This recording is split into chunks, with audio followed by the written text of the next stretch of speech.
Hey guys, VideoJames, and we're back with another Who's More Deadly.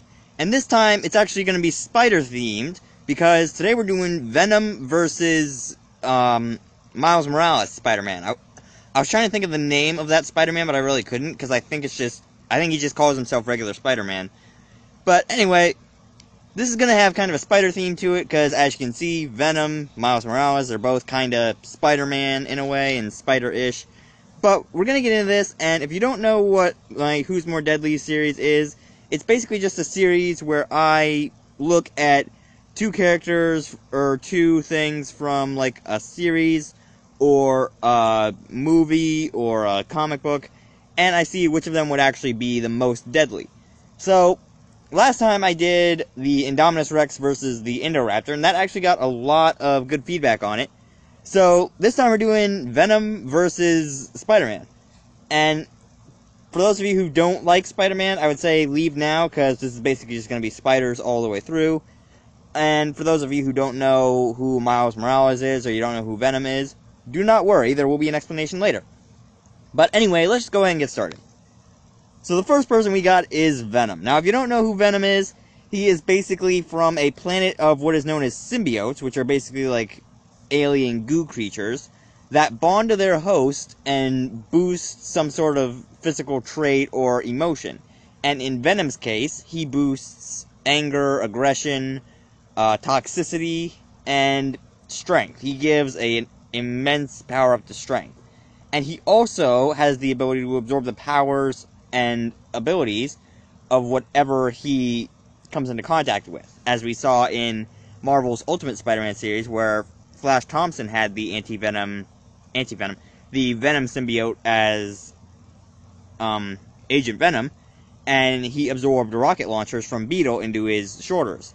So, when Venom came down to Earth, his original host was, in fact, a Monsieur Spider-Man, but eventually Spider-Man ended up rejecting the symbiote and throwing it away because it turned him into the anger-filled, emo, black-suit Spider-Man.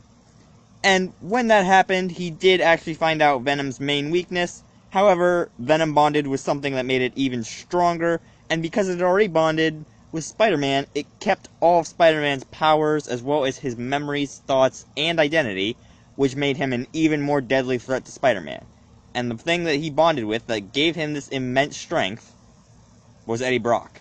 In almost every adaptation, the Venom symbiote finds some form of Eddie Brock to attach to, whether it be Flash Thompson in the Ultimate Spider-Man series, or it be Eddie Brock in the Spider-Man animated series, or the Spectacular Spider-Man, or the Marvel Spider-Man. It basically just all comes back around to this guy, this weird-looking guy. And while Venom is super strong, does have spider sense and his own biological webs, as well as incredible agility, he does have one major weakness. Venom cannot handle vibrations. When Venom comes into contact with vibrations, it just becomes an absolute crapfest. As you can see here from this photo from Deadpool Kills the Marvel Cinematic Universe, we see that Venom cannot take even the sounds of a church bell because they send him absolutely insane and basically tear apart his molecular structure. And it's because of this weakness that Venom is probably one of the most overrated Marvel villains. Because while he is super strong and does have all of the powers of Spider-Man, one of the most popular Marvel heroes, he does have this one weakness that basically every superhero can achieve, which is basically vibrations or extreme heat, because the Venom symbiote can also be destroyed by fire. And then moving on to our next contender, we have Miles Morales, aka Spider-Man. So if you don't know who Miles Morales is, basically, in every Marvel universe, we have the loss of one Ben Parker. And this ends up forming the one we know and love as Spider-Man. However, there is one universe in which Spider-Man doesn't always win. There is one universe in which he is fighting the Ultimate Green Goblin and the Sinister Six, in which Spider-Man does not come out alive, and he ultimately ends up meeting his fate. In which case, a new Spider-Man must take over the mantle and assume the new responsibilities that come with being Spider-Man. And in enters Miles Morales, aka Spider-Man. So Miles Morales basically gets hit with the same situation as Spider-Man. He loses someone he admires, aka Spider-Man. He has a duty to protect those he loves, his mom, his city, basically all his friends. And he is bitten by a radioactive spider. I don't know if it's the same one or not. But he does get all of Spider-Man's powers along with a few extra. So in addition to the Spider Sense, Spider Strength, Self-Healing, and the webbing, Miles Morales also gets the ability to cloak himself like a chameleon, as well as what he calls Venom Blast, although I don't really think it's Venom because it comes out red and not black. But he gets what he calls a Venom Blast, which is basically just an electrical impulse shock from his fingers that can basically be used to stun an enemy for a few seconds or knock them out cold, depending on the power charge. And he is actually a very strong Spider-Man. And I wouldn't really say that Miles has any weaknesses other than those he cares about, just like the regular Spider-Man. That basically his weaknesses are all the same as regular Spider-Man.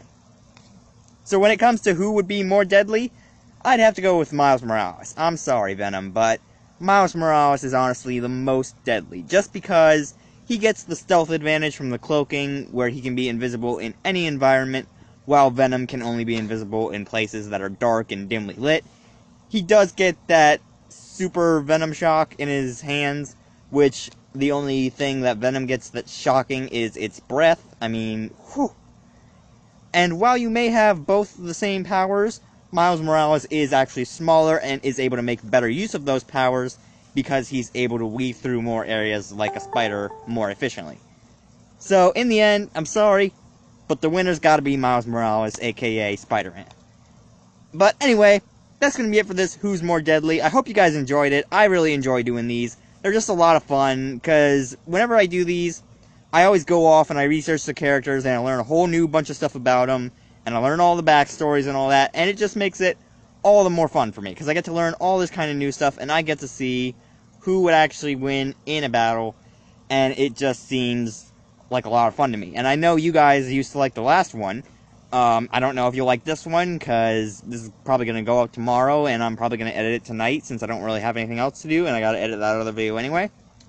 But hopefully you guys did like it, and if you guys did like this video, you can slap the like button as always, and I will see all you beautiful people in the next video.